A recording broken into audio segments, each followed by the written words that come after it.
I come from Buffalo, New York, which actually up until about the 1950s had many, many Polish citizens. Actually, it was similar to Chicago in terms of the percentage of Polish immigrants.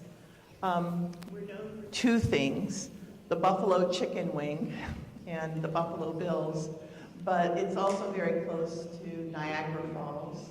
And it's the home of Roswell Park Cancer Institute, where I work, and I invite all of you to spend some time in Western New York and visit us at Roswell Park. I have been for many years interested in the effects of temperature, particularly the physiological effects of changing tissue temperature and fever. As was just so eloquently described, the impact of temperature is multifold inside cells. Not only does the body have different temperature gradients, the skin, for example, is much cooler than core temperature. But after about 20 years of research, my colleagues Sharon Evans and Mark Dewhurst and I put together this review of some of the work that we've done indicating how changing temperature from the outside can cause many changes in the tumor microenvironment. Much of my interest has been on the role of temperature in modulating blood flow, and this is of course one of the classic effects of temperature. The body strives very hard to maintain a core temperature of 37, but skin and much of the body is maintained actively in a much cooler temperature. Those temperature gradients are maintained by nerves that come from the brain and to set points of the nerves out in the periphery.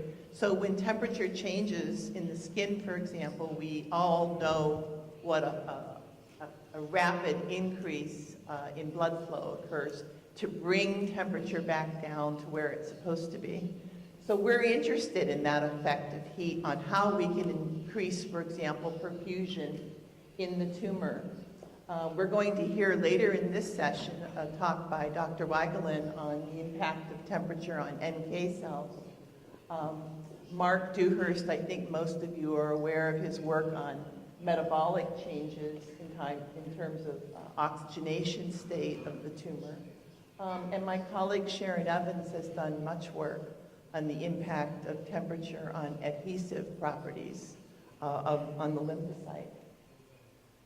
What I want to emphasize today is that despite the fact that the use of heat in the treatment of cancer is very old, the concept is very old, I believe that there are tremendous opportunities for hyperthermia in the cancer clinic.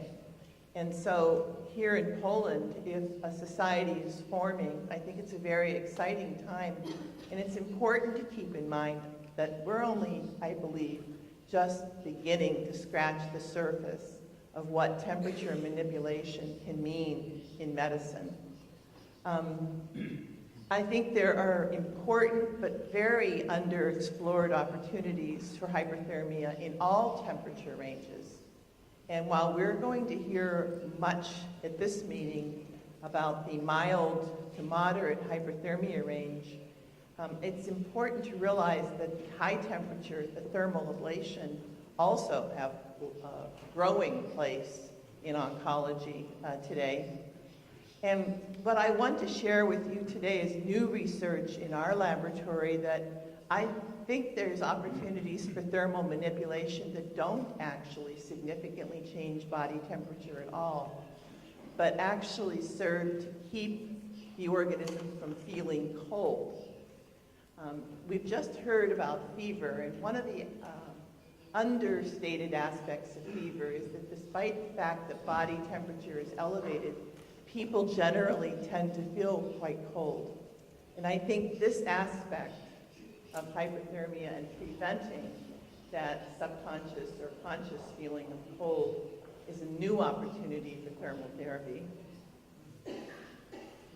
I used this slide in many of my lectures. I saw it originally presented as part of Holger Gruhl's presentation at the Les School for Ultrasound, but I've modified it a bit to indicate how, first of all, how many ideas have come into the hyperthermia field over the years. We've talked about fever, a little bit about Coley's toxins is important here, where it was indicated that infections with a high fever were very important for destroying at least some cancers and sarcomas. But over the years, the rationale for hyperthermia has really undergone a lot of modulation. It was originally thought that tumor cells were more sensitive than cancer cells to heat. But later it was determined that they're pretty sensitive. But over the years, our ideas about what's really happening in the tumor microenvironment have altered. And I think it's very important to realize now that while we originally used to talk about a vascular shutdown, the reoxygenation of the tumor and this increase in vascular perfusion from heat is actually quite important. So from the 70s, we've been able to now develop technology which allow us to precisely control and deliver heat. And I think most importantly, the development of electromagnetic heating devices, which I call inside-out heating, versus external heating from the skin in. These may represent differences in how the body responds. But for some time now, and thanks to the support for this meeting, we really do have a lot of information now on how to control heating and deliver a fairly precise thermal dose, which is very important. Pipette for the use of hypothermia to heat up chemotherapy in the peritoneal cavity is another growing area of hypothermic oncology. And finally, ultrasound and radiofrequency ablation are starting to really take their place as an adjuvant to surgery in some cases. But again, all of these have been shown to influence vascular perfusion and immune effects. I like this slide. This was from a Phillips presentation, but of course it comes from a paper from Rolf Nissel's group some time ago now, but I think it emphasizes very well the step-by-step effects of temperature in the moderate to severe hyperthermia range, in this case by heat shock protein production. But it also indicates very nicely that blood flow and perfusion are very important parts of the heated tissue. But finally, we talk about protein unfolding and then vascular shutdown at higher temperatures. I like to use this paper, and this is again for the students who are here in the room, as an example of how hyperthermia can really be considered a precision medicine. Because in this study, again, here's the example of outside-in heating that's often done in preclinical work. A tumor is placed in the flank of a mouse, a nude mouse in this case, and heated to a particular temperature. And this is from the work of Arlene Oy and Johannes Krisi and others. And it was published a few years ago in Cancer Research, but they have some tremendous uniform delivery of heat capacity in their system. But what I want to emphasize here is some data from this paper where the difference between 40, 41, and 42 degrees, 1 degree difference, suddenly you have the expression of a very important molecule, P53. So to me, this is a very good example of how degree by degree things happen in cells, and duration matters here as well. So you can see at 42 degrees, the expression level occurs. 3 hours, it's gone. So these are the kinds of molecular changes that heat can induce, but it's very thermal, temperature, and duration dependent. Again, for the students here in the room, I put together this slide to indicate that there are many different ways to think about thermal therapy, ranging from exercise, fever, microwaves or electromagnetic applications, local heat applications, which I just showed in the Arlene Boy's paper, and finally hot environment, which we've spent a lot of time in our lab studying. But surprisingly, how each of these affects the basic heat storage equation, or heat storage equals metabolism. Remember, the reason we are at such a warm temperature is because of our metabolism. With each turn of glycolysis in the Krebs cycle, you're making a lot of heat. And this is important that we have a stable body temperature, but it causes a great deal of problems. I can look around the room and see all of us have more or less amounts of clothing because we're all preventing heat from being lost from our systems. But each of us, some of you might actually be feeling cold in this room. Some of you might actually be feeling too warm. We're all different in terms of our thermal comfort layer, but our external environment is much cooler than our internal temperature. So that causes a problem because we're always having to make heat. But radiation, convection, and conduction and evaporation are all the ways that we lose heat to our environment. So again, every time we think about a thermal therapy application, remember that it is important to understand how it's affecting the physiology of the heat gradients in the body. And I think this is a greatly underexplored area in thermal biology research. Just to emphasize this again, in a human body, only the core, the deep core, is at 37 degrees centigrade. Most of our body is much cooler. That allows a heat sink for heat to be dissipated if we start to exercise or we move to a warm room. And I think from my understanding of this, it's all about the brain. The brain has the most sensitive membranes to changing temperature. And so this is why the rest of the body really serves as simply a heat sink to keep the brain at a constant temperature. Mice also have these gradients, and for those of you that do preclinical research in mice, you should remember that the temperature of a subcutaneous tumor in a mouse is less than 30 degrees centigrade. It's probably similar to 25 or 26 degrees. It's quite cold. So when we're doing hyperthermia studies in mice, we're not just raising it to fever range or moderate temperatures. We're causing these tumors to undergo a difference of about 10 degrees centigrade. So just keep that in mind. So skin is extremely sensitive to temperature. In this room, again, we're all getting signals about whether you feel too warm or too hot because of tremendous innervation that goes to the brain that allows the system to adjust sweating or blood flow in response to temperatures. So several years ago, I became interested in the fact that I work at a cancer center. I worked on hyperthermia. And when people learned that, they would often say to me, ever since I had cancer, I can't get warm. I feel cold all of the time. And I was interested in this because here we are heating up mice. We're heating up patients at Roswell. But our patients are telling us that since they had cancer or since they had chemotherapy or radiation, so I did a Google search, and you can do the same thing. If you Google, I feel cold, cancer, you find all kinds of websites where people report, I am cold all the time, doesn't matter what the temperature is. Sometimes my feet feel like blocks of ice. These are just quotes right out of these chat rooms, American Cancer Society, and very reputable sites where patients are exchanging information. I can't seem to regulate my temperature. I'm shivering with cold that can last several hours. Now, I was surprised by this. I was surprised by the fact that this had never really been formally reported.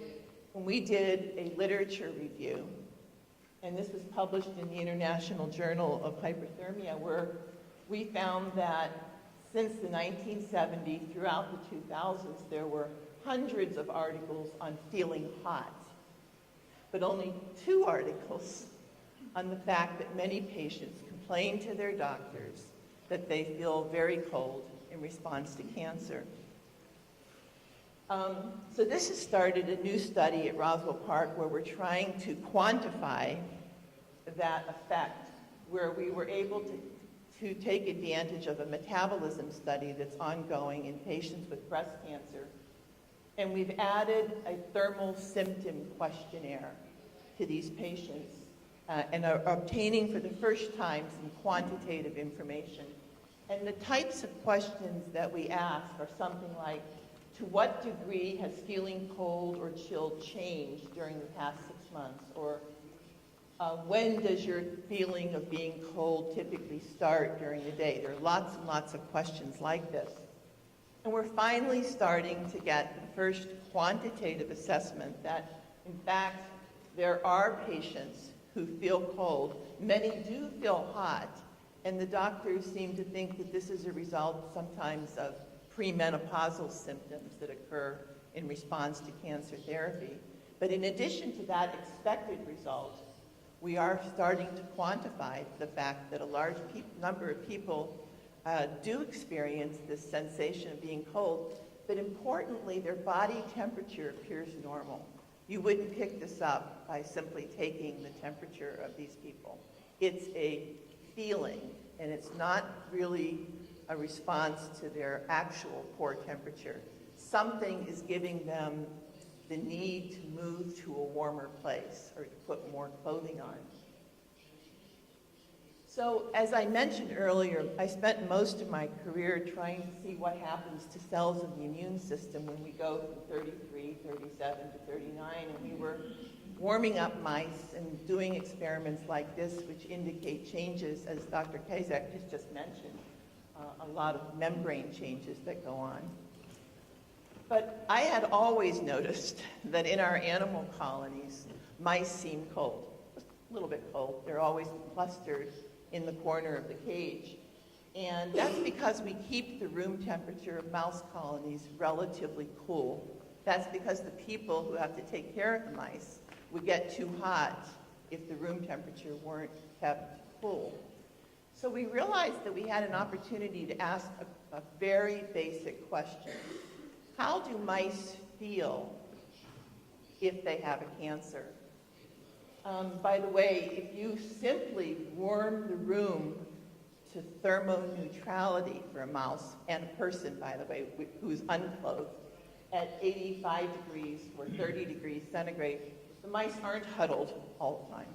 They're actually moving around the cage and appear less cold. But again, 30 degrees centigrade is thermoneutrality, but it's not warm enough to actually change core temperature, but you're relieving the feeling of cold stress at the level of the skin. And so mice, it turns out, in nature will build elaborate nests to keep themselves warm, but we don't give them this much nesting material in a typical animal colony. So thermal preference of studies have shown that all mice, if you give them the chance to select what temperature they're happiest at, they'll pick 30 to 31 degrees. That's thermoneutrality. That's the temperature at which metabolism can rest. You don't have to shiver. You don't have to make heat through metabolic changes. And again, the problem, if there is one, is that all of our research institutes mandate that we keep the temperature much cooler than that. In Europe, it's 18 to 24. In the United States, it's 20 to 26. But almost all of us maintain it at about 22 to 23 degrees centigrade.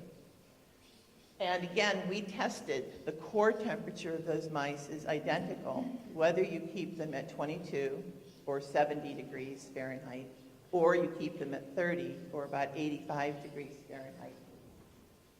So here's the question. What happens to a mouse? How does it feel when you give it a tumor? So there's very simple, very cheap apparatus that you can buy called a thermal preference apparatus. And you can set the temperature of these little rooms to different temperatures and allow the mouse to wander around.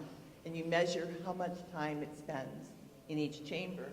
So you can set them anywhere from the standard temperature or thermoneutral or other temperatures, and then simply quantify how much time they spend. And my student Katie Kokolas was able to reconfirm a paper that was first published in 1942, that mice will spend most of their time near 30 degrees, but they'll wander around into the cool and to the warm areas. Next, she did this same experiment after the animal had been given a tumor and found something very surprising to all of us, which was that they don't wander around between warm and cold anymore. They pack into the warmest room we give them in this system, which is about 38 degrees, or a febrile temperature for the air. So this is a warm room for these mice. So it turns out that giving tumors to mice changes their thermal preference. They apparently feel very cold, but if you took their temperature, it would look normal. So suddenly we realized that we have a model system for what might be happening in people, those people who report feeling extremely cold after cancer. And so what we've done is to actually compare tumor growth kinetics and especially the anti-tumor immune response by allowing those animals to live in the temperature where they feel better, which is thermal neutrality, in this case 30 degrees. If we actually house them at 38, after a period of time would actually experience hyperthermia. And we were trying not to do that. We were trying now to add enough thermal stimuli without actually changing the core body temperature. And this is the type of data that we received. Simply housing an animal in a condition where it does not experience cold stress was enough to significantly slow, in this case, a breast tumor model. Remember, there's no therapy here. We're only reducing cold stress. If you repeat these experiments in nude mice or skid mice, that effect entirely disappears. So it appears as though the stress of feeling cold is actually impairing the ongoing anti-tumor immune response in mouse models. It reduced metastasis in this model. It didn't cure mice of metastasis. They're still there. But their rate of formation is reduced in half. And there's a lot more immune cells inside the tumor. So in this case, you're looking at CD8 positive T cells inside the tumor. And we think this is the mechanism by which tumor growth is being affected. And I want to draw this to a conclusion for you. Cold stress and warm stress, if you feel too cold or you feel too hot, those are classic stress responses. You get aggravated. I fight with my husband about the thermostat all the time at our house. And people get upset if the air conditioning is on too much in a room. And one of the things that I learned recently is that thermal stress is actually not mediated by the HPA, or the hypothalamus, pituitary, or adrenal gland axis, and the production of corticosteroids. It's mediated by the norepinephrine, or the sympathetic, or the fight or flight response, the hardwired aspects of the stress response, or nerves. And what we demonstrated in another paper is that simply feeling too cold was enough to significantly increase the circulating levels of norepinephrine, or adrenaline, in the system. And over the last very recent years, there's been a growing appreciation for negative effects of chronic stress mediated through the sympathetic nervous system in tumors. And I would draw your attention to this paper that was published from Paul Frenette's lab in 2013, where they simply cut the nerves to a tumor. That's all they did. They snipped the autonomic nervous system to a prostate tumor and found that that tumor basically fell apart and failed to metastasize in this very aggressive model. So the role of nerves in tumors is really starting to grow. And I think that there is a new opportunity for thinking about thermal stress as a model for other stressful situations such as anxiety fear, depression. As a matter of fact, hyperthermia now in terms of the role for reducing depression has become very exciting with a randomized study recently which showed that even a single treatment of heat was able to reduce depressive symptoms in patients. So our hypothesis is that even a very mild thermal treatment, one that's not even sufficient to actually cause a significant change in body temperature, can really be influencing factors in patients through the role of thermal stress in the tumor microenvironment. And finally, our most recent paper, this was published just 2 weeks ago in Cancer Research, demonstrated that the checkpoint inhibitor, anti-PD-1, is significantly more effective in mouse models if we prevent these animals from feeling cold by adding enough heat to cause thermoneutrality. So here's thermoneutrality plus anti-PD-1. And then very excitingly, we can mimic this by simply using a beta blocker, propranolol, which blocks the ability of norepinephrine to bind to the adrenergic receptors. So how does hyperthermia fit into this? I think very well. I'm not really sure yet of how pulses of heat are going to influence nerves and these newly defined negative influences on the tumor microenvironment. But I'm very excited about this, and I wanted to bring this to the meeting because for anyone that's interested in the variety of thermal therapies that we can have, I think it's important to realize that even extremely mild thermal pulses or even fever-like states could play a major role in the anti-tumor immune response. So I'd like to add this square to Rolf Bissel's very nice hallmarks of hyperthermia, in that even the stress signaling in the body may be tamed by the use of thermal therapy. With that, I'll stop. Thank you very much.